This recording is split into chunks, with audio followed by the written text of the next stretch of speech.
Hi, this is Michael Peterson, and I was born country.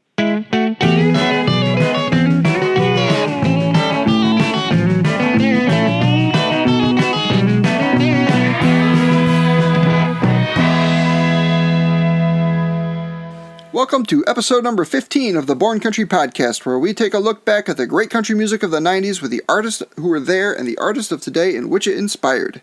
I'm your host, Arthur Bourne.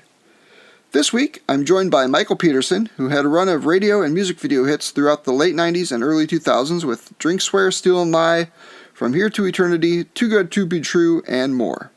In fact, Michael is currently sitting at number 2 on the top 40 hot disc chart in Europe with his cover version of Lookin' for Love. We'll talk all about that in the interview to follow. First, I want to apologize, as in the previous episode I mentioned that there would be a mailbag show last week, which never materialized. As it turns out, I'll be heading in for shoulder surgery in April. Nothing major, just cleanup and repair on a torn rotator cuff. Needless to say, things were a little overwhelming last week when I found out, and the mailbag just kind of slipped past me.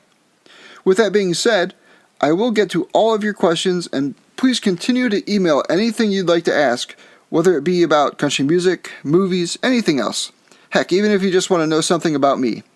Email all questions to mailbag@iwasborncountry.com. That's mailbag, mailbag@iwasborncountry.com. Before we get to the interview, Born Country is now on YouTube. You'll find the link at iwasborncountry.com, and I'd love for everyone to subscribe to the new channel. So far, a handful of past episodes of the podcast have been uploaded as audio-only shows. However, I have plans with original video content to be coming in the near future. Don't forget to swing by my new t-shirt store at tpublic.com. The easiest way to find the store is to visit the Born Country Podcast Facebook page and click on the blue Shop button underneath the main photo. Please keep in mind that a lot of time and effort go into putting together this show, and your support through TeePublic helps to keep this thing going. Now, enjoy this week's interview with Michael Peterson. Hey guys, it's Cassie Lynn Wells from Cassie's Kick-Ass Country. Be sure to check out my podcast every Tuesday morning on iTunes, SoundCloud, Player FM, Google Play, and much more. Find it wherever you get your podcasts. Michael Peterson, I've been looking forward to talking with you for quite some time now. Welcome to the Born Country Podcast. Hey, thanks so much, Arthur. Appreciate you having me on. Now, our main focus this week is going to be your new album titled Drink, Swear, Steal, and Lie, which is a celebration of 20 years since the release of your debut record and single of the same name. Can you believe it's been 20 years? It's just funny, man. You know, what's that old saying that says that life is like toilet paper? The closer you get to the end, the faster it goes. Yeah, you know? Yeah. Like a roll of toilet paper. So, yeah, man, it flies by. I just can't hardly believe it. Drink, Swear, Steal, and Lie is easily one of the great country songs of the 90s, and we'll get to that one. But tell me a little bit about the new album. You cover songs made famous by some of the biggest names of all time in the country genre, like Glenn Campbell, Johnny Cash, Garth Brooks, Willie and Waylon. How are these songs chosen, and maybe give us some insight as to what a few of them mean to you? Sure. Well, you know, over the years, I've had a few mentors, and one of my really dearest friends, God rest his soul, he passed away in December, was a songwriter by the name of Gene Pistilli. And his name may not be familiar to your listeners, but they certainly will know his songs. Gene's first number one record, big record, was a song for Spanky and her gang. It was a song called Sunday Will Never Be the Same. And, you know, big hit years ago on the pop charts. And, of course, he wrote many big hits. He wrote Too Gone for Too Long, which was the BMI Song of the Year for Randy Travis. He was a founding member of the Manhattan Transfer, and he produced Jim Croce. So there's just a few of his credits. And so, you know, just a great mentor of mine and friend of mine. And he would say to me over the years, you know, the fans, I mean, they love to hear their favorite country singers sing their favorite country songs. And for years, he kept encouraging me to make a record that would have the biggest country hits of all time, but with me singing them. And I always I felt a little resistant to that in some ways not because of my ego, but because of my great respect for these songs and these artists. I mean, you have Garth Brooks, Friends in Low Places. I mean, who's gonna cover that song, right? Right. And as a result, because I think a lot of people feel that way, as a result, there really aren't any substantial covers of many of these great classics. And, and in some ways, why would you cover those songs, Well, over time, his invitation to me began to show up in the same invitation coming from fans saying to me, hey, we'd love to hear you sing these great songs. Well, all of those things kind of rolling around in the back of my mind. And then, a little over 2 years ago, I became the musical director for a musical in Branson, Missouri called Raiding the Country Vault. And this show was based upon the premise that instead of having tribute artists playing a tribute show, of the greatest hits of country music, what if you actually got real artists, not the tribute artists aren't real artists, but I mean artists that have had substantial commercial careers to be a part of the cast, that if you did something like that, you'd be able to have an all-star cast performing the greatest set list in the history of country music. Sure. And, it was a great concept. Well, the show became number one in Branson. About 2 months ago, it just was picked number one on TripAdvisor. So we were very, very successful there. But along the journey over the last 2 years, I ended up, as a musical director and a part of the cast, I ended up with 8 songs in the show that I sang a lead vocal on. So when we went to make this record, I found that these 8 songs that I had sang during the year, during those 2 years, I had sung these songs over 400 times. Wow.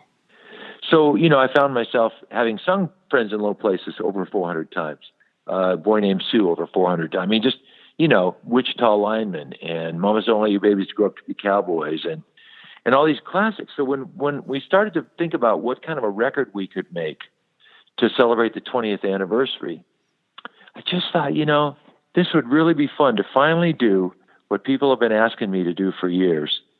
And that was to, make a record that would include my biggest hits as well as, my versions, well rehearsed, if you will, over 2 years with 400 performances of these great classics. And I really offer these as really my way of trying to pay my respects to these great artists because, there's only one Glenn Campbell, there's only one Johnny Cash, there's only one Charlie Rich, and I did my best to honor those artists and those songs, but also to share my version of them, and so that's really how the album came about, how the songs got selected. And now the album is just getting ready to release, and already people are saying, is there going to be a version number 2 of this? So, who knows where all of that goes. That's really cool. The first single from the album is your take on the Johnny Lee classic, Looking for Love. This song has been getting a ton of attention over in Europe. At the time of this recording, the song is currently at number 2 on the Hot Disc Top 40 chart. Though we have listeners of the Born Country podcast worldwide, but the majority are based here in the United States. Can you explain a little bit as to how the European charts work? I understand it's not necessarily based on airplay. Yeah, my understanding of how the European charts really even evolved. If you have an understanding of how it evolved, that helps to understand sort of what its influence is at this point. And my understanding of the evolution of American country music in Europe is this. It's been really started maybe 40 to 50 years ago. There were core fans, handful of fans that loved American country music and started really small. But over the years, I suppose maybe largely due to the influence of the internet, this music began to be spread more and more and more. And I have, for myself, I've toured in Europe a lot over the last 15 years. And I've played big festivals over there. I mean, country music festivals in France, Italy, Switzerland, Spain, the UK, there are good sized crowds. I mean, some of the festivals I've played at, there's been 10,000 people. Wow. I mean, this went from, over 50 years or whenever somebody would put an official starting date on country music in Europe. I don't know what that exactly would be, but over the years, that audience has grown tremendously to the place where,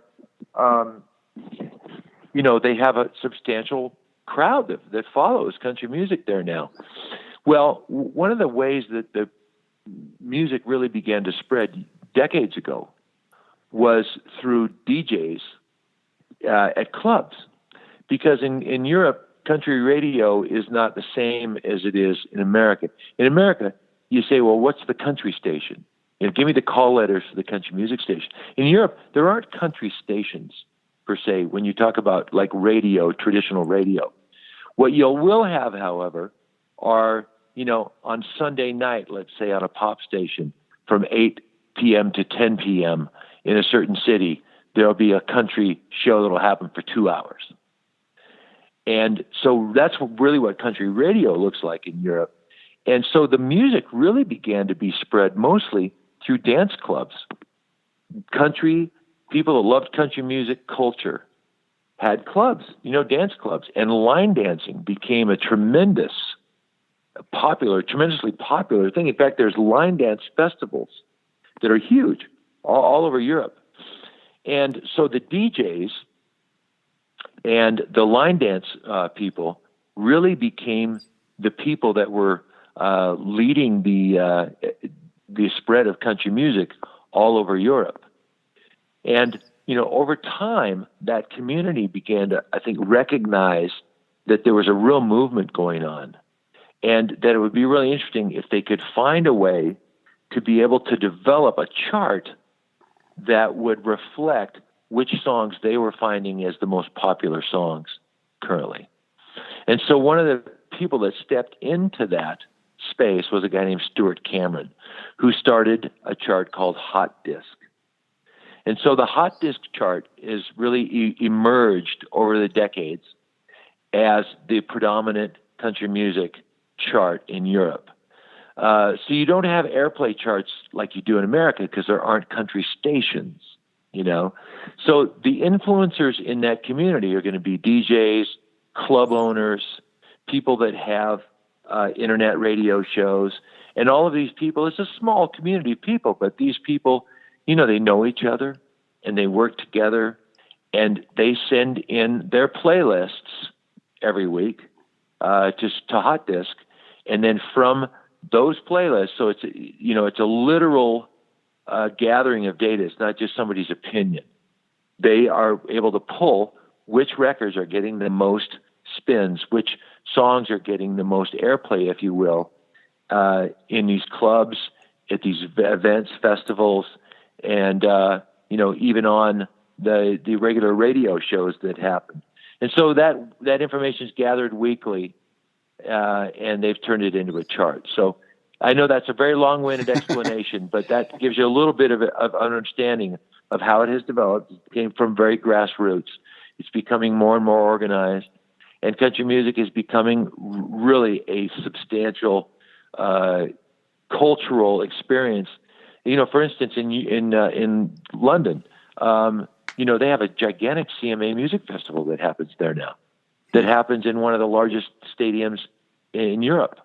That's a substantial thing, and so the Hot Disc chart is really the primary indicator of what's really happening with popularity of country music over there. And it seems like in the little bit that I've dabbled in research, that a lot more traditional sounding country is favored over there. Absolutely. Yeah. In fact, if you were to be in Europe right now and you were in a record store or a CD store, you wouldn't find Shania Twain or Rascal Flatts. You wouldn't find them under country. They would be shelved according to being pop artists, which is interesting because I think that's a reflection of the fact that your core country fans in Europe don't consider. I mean, it's not that they don't like Shania or Rascal Flatts. They may love them, but those artists haven't been marketed as country over there because to those people, that's pop music. Right. And I'm obviously I'm speaking in great generalizations, but in general, they love they love the country music that you could immediately identify as country. If we're talking about rock music, everybody knows what rock music sounds like. If we're talking about the blues, people know what the blues sounds like. So there's identifiers in each genre that are the things that make you say, oh, that's rock, or that's disco, or that's pop. And it's the same with country. So there's a fiddle, there's a steel guitar, there's certain kinds of grooves, whether it's waltzes or, a shuffle. And there's a certain kind of sound. And in Europe, that's what they consider country. And that's what they love, is something that sounds more traditional. That's really, really interesting. I'd love to dive deeper into that. I also want to ask about another song that is on the new album. You recorded a live version of I'm My Own Grandpa. You know what? I have been playing that song in my shows for years because it just makes people laugh, Sure. And, laughter is a great part of any show, right? So people would always, after the shows, people would always ask me, hey, do you have a recording of that? And I always said, well, no, I wish I did.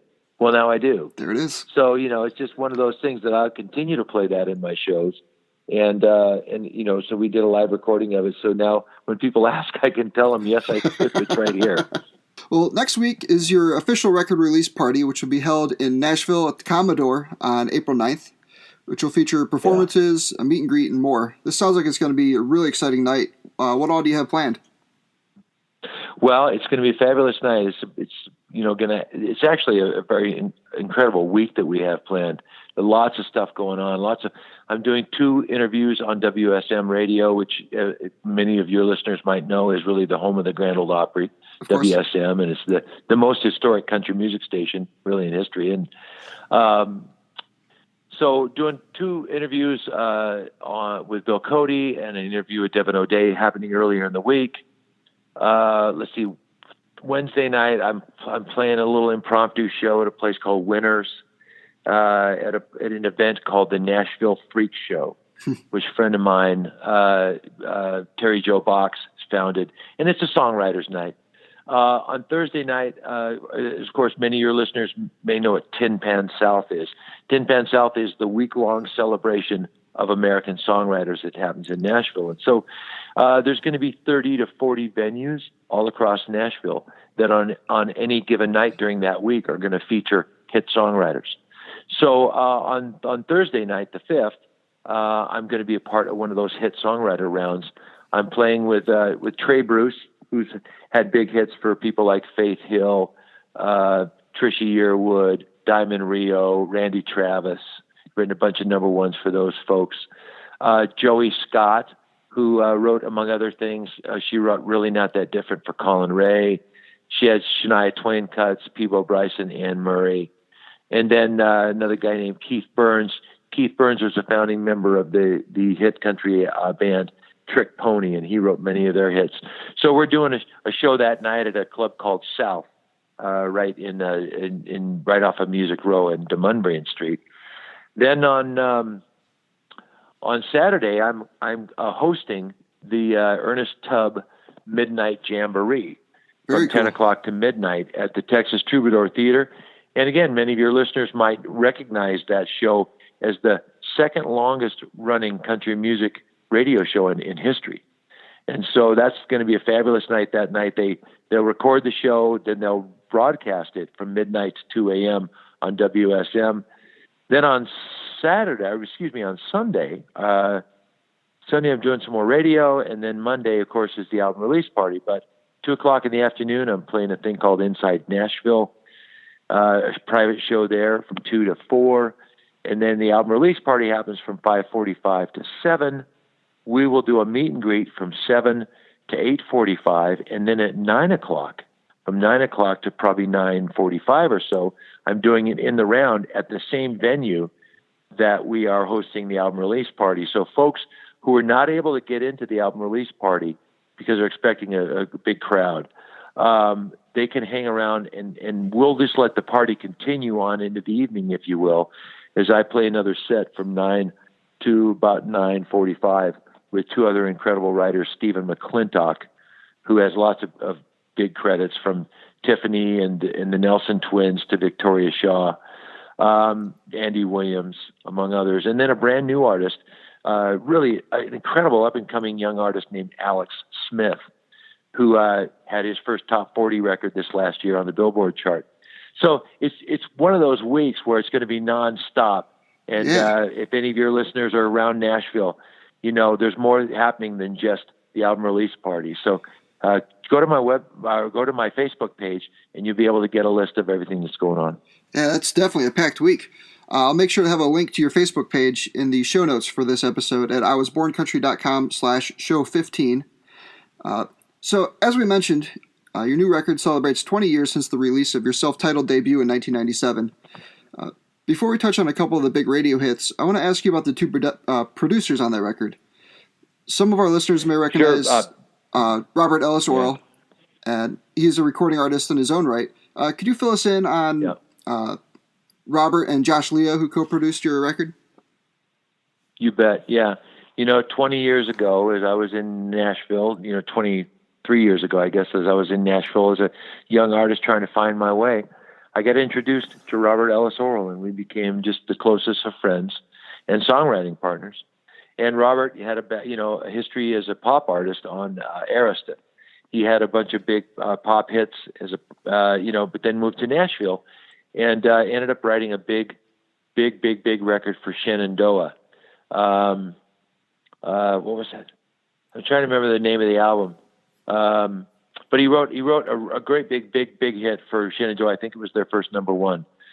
And so he really established himself as a songwriter in Nashville. And using his cachet, he brought me to Josh Leo, and they decided that they would want to work on a project together. So really, significant influence on the part of Josh and Robert to help open doors for what has become a career for me, and I'm forever grateful to them for that. Josh Leo was, one of the original members of Jimmy Buffett's Coral Reefer Band. Josh was the head of A&R at RCA Records for years. He produced Fishing in the Dark for the Nitty Gritty Dirt Band. In fact, he ended up producing, I think, somewhere in the realm of 20 number one records for Alabama. Wow. I mean, these guys are legendary guys, and have become and have remained close friends over the years. Your debut single, "Drinks Where Steal and Lie," hit radio in the spring of 1997. This has got to be amongst the best debut singles from any artist throughout the 90s. Did you have a hand in choosing this to be the first song to go to radio, or was this more on the label's side? We made the record. There were, I think, 13 songs that we recorded for the album, and I felt like it would be a strong first single. But really, I mean, those are decisions that the folks at the record label make. Those are the people that are working radio, and they put out their feelers to radio to kind of test certain songs, and that was the one that they felt had the strongest opportunity to be a hit. And it turns out that they were right. Well, you co-wrote this one along with pretty much all the songs on the record. Do you have any distinct memories of the writing session or sessions that you can share? Like, did you have a good feeling that this was going to be a hit early on? When we were writing the song, I wasn't thinking about trying to write a hit. I was just trying to write a great song, a memorable song. And I had written the first verse and the chorus. Pretty much had those solid when I met with Paula Carpenter, and she helped me work on the second verse. And we turned it in. I mean, it was went and had it demoed, and you just never know.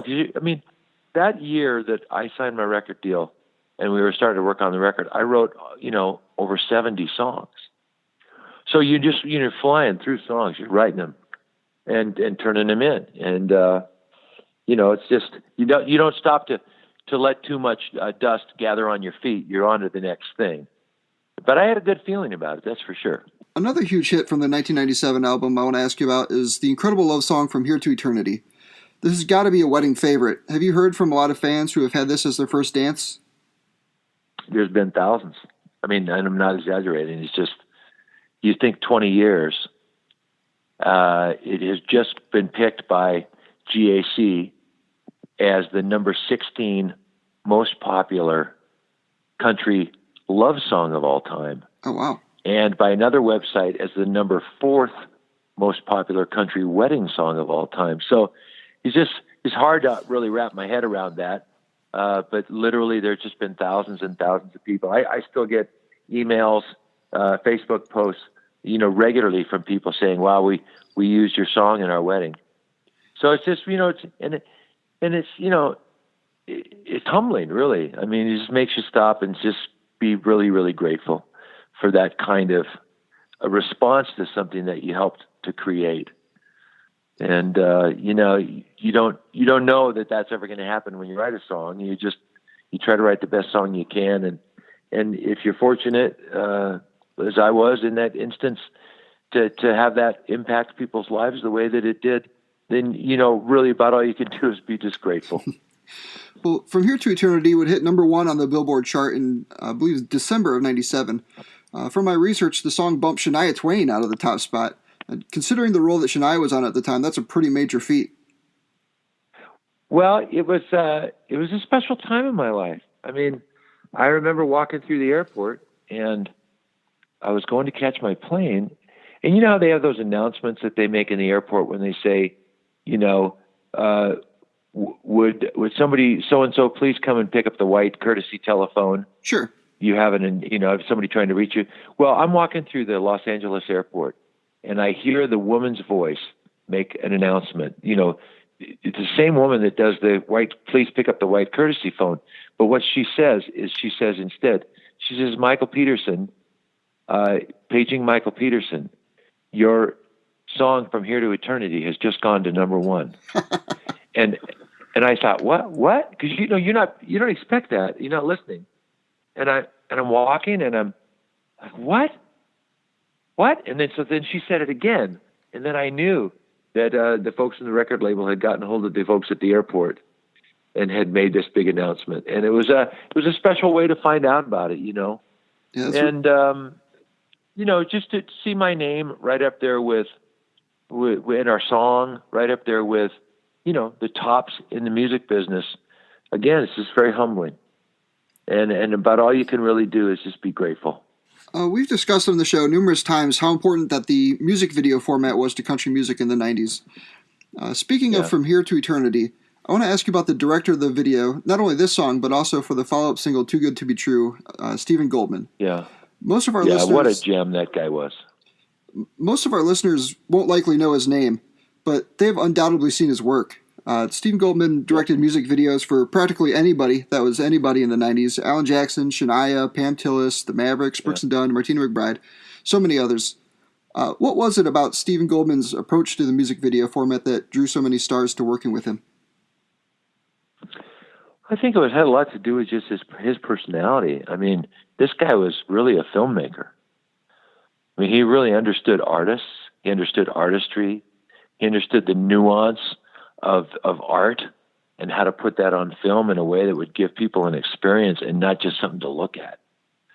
And God rest his soul, I mean, Stephen has passed away now, but this guy was really an artist, He was an artist in his own right, and just one of the nicest fellas that you'd ever want to meet. And what a vision this guy had. I loved working with him. He also did another video for me. He did the Modern Man video, which was my last video for Sony in probably 2001. Just an incredible lineup of artists that he's worked with. Do you have a favorite music video that you did throughout your career? You know what? I wouldn't say I have a favorite. I like things about all of them. They all hold up really well to this day too. I mean, it's been 20 years, but you look at those videos and they still look great. They're still compelling. The colors are good, and it's just really, really well done. They don't look dated.